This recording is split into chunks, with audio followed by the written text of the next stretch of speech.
দেখুন, পাইলট খুব ভালো ছিল, they tried their best, they saved our life. এর থেকে বেশি আমি আর কিছু বলবো না। আর বলুন, আর কি আছে?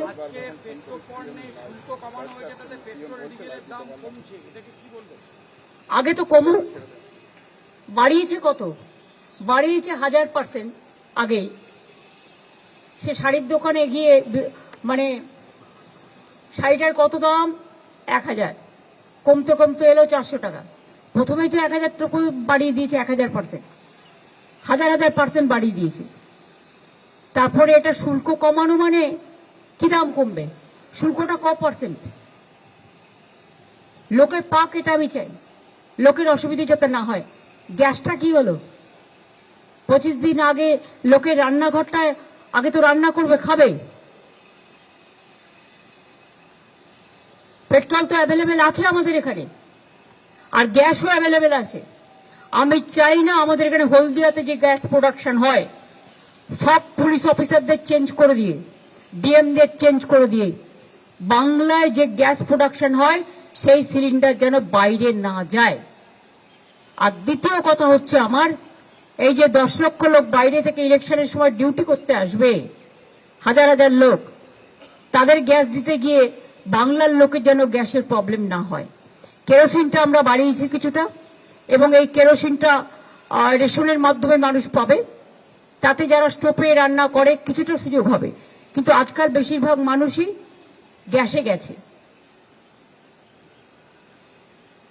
এই পর্যন্ত। আপনারা ভালো থাকুন, সুস্থ থাকুন। সব বাদ দিয়ে দিচ্ছে, এখনো পর্যন্ত লিস্ট বের করেনি। আমার কথা হচ্ছে, সুপ্রিম কোর্ট বলেছিল লিস্ট বের করতে। ফার্স্ট সাপ্লিমেন্টারি লিস্ট আমরা কেউ এখনো পাইনি, পাবলিক ডোমেনেও আসেনি। এর থেকে বেশি গণতন্ত্র হত্যা, আনফরচুনেট ফর ডেমোক্রেসি হতে পারে না। কবে বেরোনোর কথা ছিল লিস্ট? সুপ্রিম কোর্ট কবে ভার্ডিক্ট দিয়েছিল? 28শে ফেব্রুয়ারি লাস্ট লিস্ট বেরিয়েছিল। তারপরে অ্যাডজুডিকেশনের লিস্ট এতদিন ধরে হিয়ারিং হলো, তাতেও তো 50% নাম আমি শুনেছি কেটে কেটে বাদ দেওয়া হয়েছে, এবং দেখে দেখে বাদ দেওয়া হয়েছে। আমি শুনেছি সুতির একটা ব্লকে লোকই আছে মনে হয় 500, একটা বুথে 400 বাদ। এরকম অনেক জায়গা আছে। বসিরহাটে একটা ব্লকে একটা বুথে হয়তো 600 ভোটার আছে, 400 বাদ। এসব কে করেছে? কারা করেছে? একদিন না একদিন তো মানুষ কৈফিয়ত চাইবে।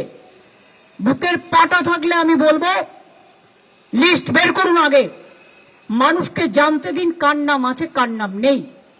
যার নেই তাকে জেলায় জেলায় ট্রিব্যুনাল করে তাদের নাম তোলার ব্যবস্থা করে দিন। আমরা বিনা পয়সায় লয়ার দিয়ে সাহায্য করব, কিন্তু মানুষের গণতান্ত্রিক অধিকার কেড়ে নেওয়ার কোনো অধিকার কারও নেই। যা চলছে তা সুপার হিটলারকেও ছাড়িয়ে যাবে। হিটলার টিটলার ভুলে যান, টোটালটা বিজেপি ভ্যানিসিং ওয়াশিং মেশিন হয়ে গেছে। ডেমোক্রেসিটাকেই ভ্যানিশ করে দিচ্ছে, মানুষের অধিকারটাকেই ভ্যানিশ করে দিচ্ছে। এদের দেখে আমার ঘৃণা হয়, লজ্জা হয়। বাংলার প্রতিটা মানুষ এর জবাব দেবে। এক একটা পরিবারে একজনের ভোটের নাম আছে, 4 জনের নেই। আর দেখে দেখে অনেক কমিউনিটি থেকে লক্ষ লক্ষ নাম বাদ দেওয়া হয়েছে। কার জমিদারি এটা? বিজেপির জমিদারি দেশটাকে বেঁচে দিয়ে লজ্জা করে না? মানুষের ভোটাধিকার কেড়ে নিয়ে ভোট করবে, আর ভ্যানিশ কুমারের নামে ওয়াশিং মেশিন চালাবে, আর সবকিছু লোক সহ্য করবে। বিদ তো হবে, ধর্মের কল বাতাসে নড়ে। আজ রামনবমীর দিন বলে গেলাম।